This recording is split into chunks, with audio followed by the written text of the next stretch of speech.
écrire une histoire imaginaire, écrire une histoire réelle, faire le récit d'une vie, raconter son histoire personnelle, c'est aussi raconter l'histoire des autres. Et en ce qui nous concerne, ici, c'est raconter aussi un peu l'histoire de l'immigration et de celles et ceux qui en sont issus. C'est tout de même étonnant comme nos histoires se ressemblent. C'est étonnant comme nos parcours se ressemblent.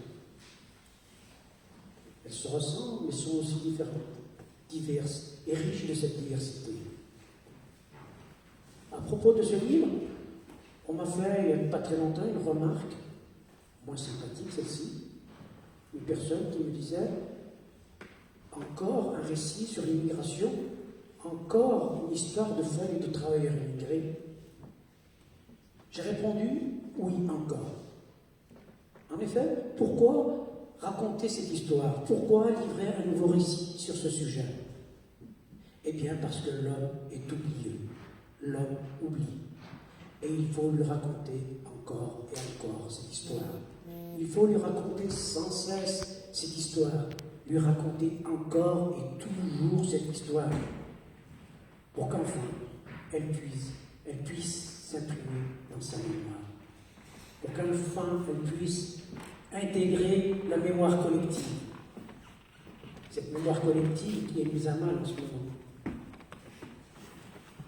Pour que toutes ces histoires, aussi diverses les unes des autres, puissent intégrer enfin un chapitre du roman national.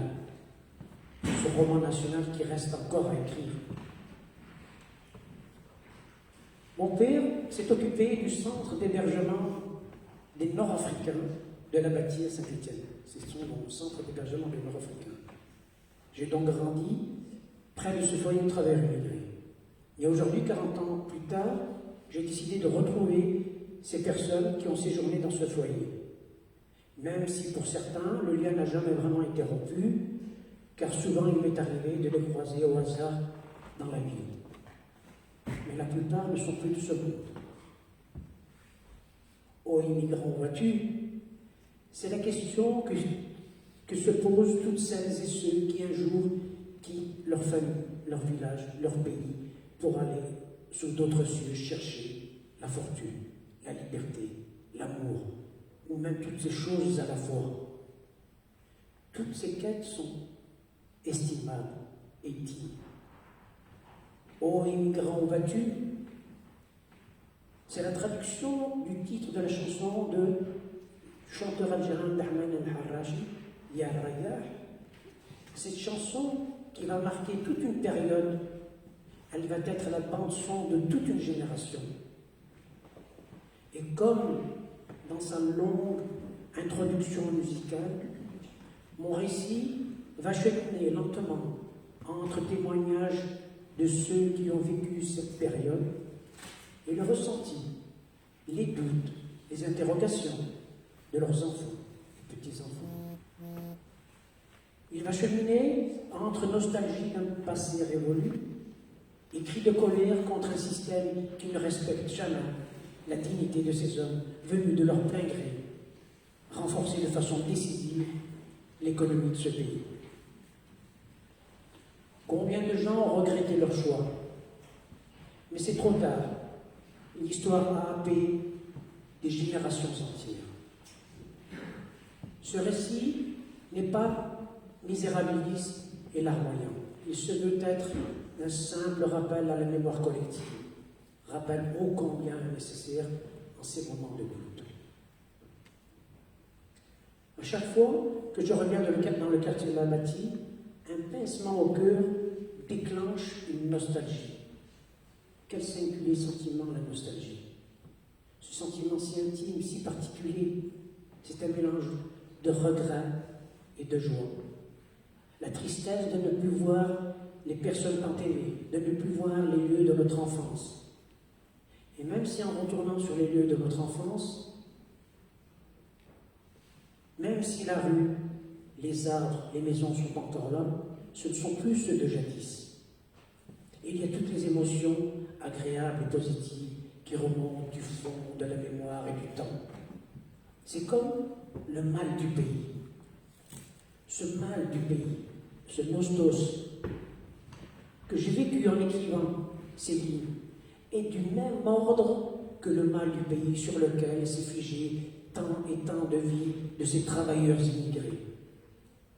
Et cette souffrance, algos, sur laquelle une nouvelle culture populaire va voir le jour, culture de l'exil et de la mouvance et des larmes coulant sans interruption. Retrouver le temps, non pas le temps chronologique, celui de la montre du calendrier, et celui du cœur. L'expérience vécue est inscrite dans les mémoires et dans le cœur. Et c'est ce moment suspendu dans le cœur qu'il faut retrouver. La mémoire nous rapporte des images, des couleurs, des parfums, mais c'est le cœur qui nous rapporte l'expérience vécue des émotions. Nous sommes faits essentiellement de ces temps d'expérience. Sa force réside dans son perpétuel va-et-vient entre avant, maintenant et demain. Indomptable et toujours en mouvance, comme une balade dans une autre dimension. Et les mots, lorsque dépouillés de leur signification humaine, deviennent des supports d'un voyage extraordinaire. Et de temps en temps, ils sont là, sur le chemin, comme des points d'ancrage, des repères, des bornes kilométriques, pour nous guider et nous rappeler notre humble condition humaine. Il aura fallu une longue déconstruction du mythe du retour, suivie d'une lente et douloureuse dislocation des identités, laissant la place à un retour aussi au sentiment d'appartenance tribale ou religieux. Cette résurgence va être exacerbée par un régionalisme teinté de folklore, au relent parfois xénophobe, ou d'une religiosité dépourvue de toute spiritualité. Toute une génération va être confrontée à ce travail qu'est d'adoucir les identités meurtries. De ces meurtrissures va sortir une volonté farouche d'acceptation des altérités et de construire une identité multiple, mouvante, identité polymorphe, superbement adaptée à la mondialisation et à la globalisation de la planète.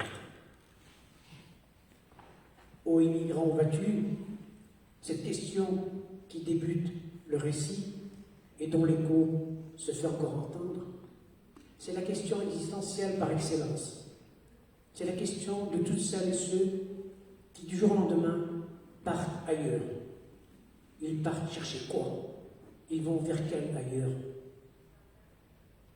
Celles et ceux qui ont eu le courage de tout laisser derrière eux et s'en sont allés motivés par une vie future meilleure. C'est un hommage que je voulais leur rendre. Malgré les déceptions et les remises en cause des valeurs de solidarité et d'accueil, je reste convaincu que l'humain reprendra tôt ou tard la place centrale qui est la sienne et repoussera en périphérie les intérêts mercantiles et les frustrations de tous ordres. Cette foi en l'humanité reste intacte en moi. Elle est profondément enracinée. Elle est le fruit, le résultat d'une éducation, mais aussi d'une expérience de vie.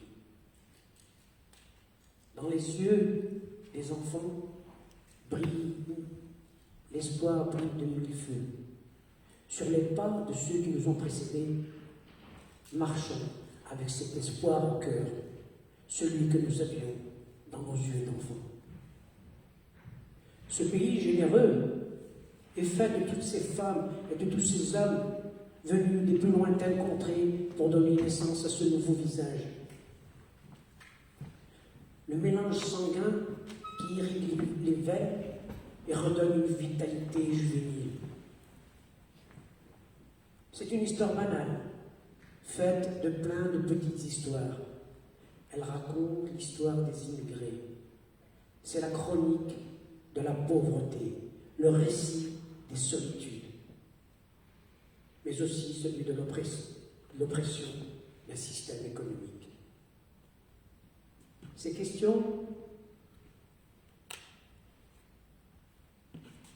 histoires, nous questionnent sur l'adhésion ou le rejet de la communauté et l'isolement qui en découle, sur le rapport aux faits religieux. C'est aussi le terreau d'une renaissance, les balbutiements d'une prise de conscience citoyenne. 50 ans plus tard, les questions restent posées, les questions qui taraudent une population en mouvement, tentée à nouveau par l'exil. Elles attendent des réponses. Là se termine le souvenir d'un lieu cher. Il se termine pour un instant seulement. Certains souvenirs sont venus nous rendre visite et se sont figés à jamais. D'autres souvenirs restent, quant à eux, encore enfouis sous les blessures. Les images de vieilles photos retrouvées dans une brocante au milieu d'autres vieilleries. Je vais les garder précieusement. Un soir, à la tombe du jour, une ombre se glisse vers la petite maison derrière le foyer. C'est la mienne.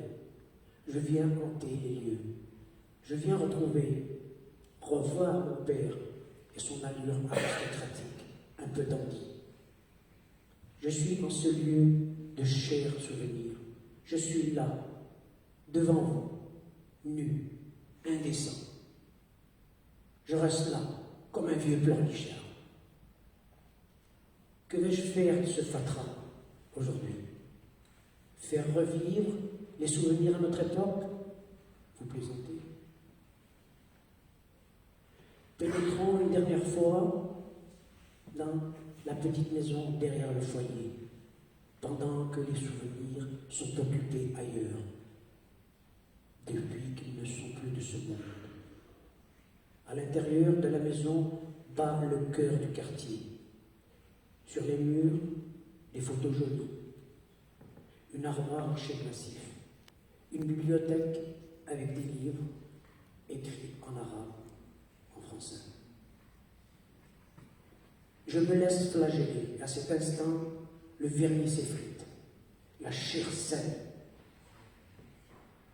Je laisse derrière moi les vieilles habitations, insalubres et brinque-ballantes. Aujourd'hui, les maisons sont belles et propres. Mais quelle sorte de réalité peut cacher cette façade de respectabilité?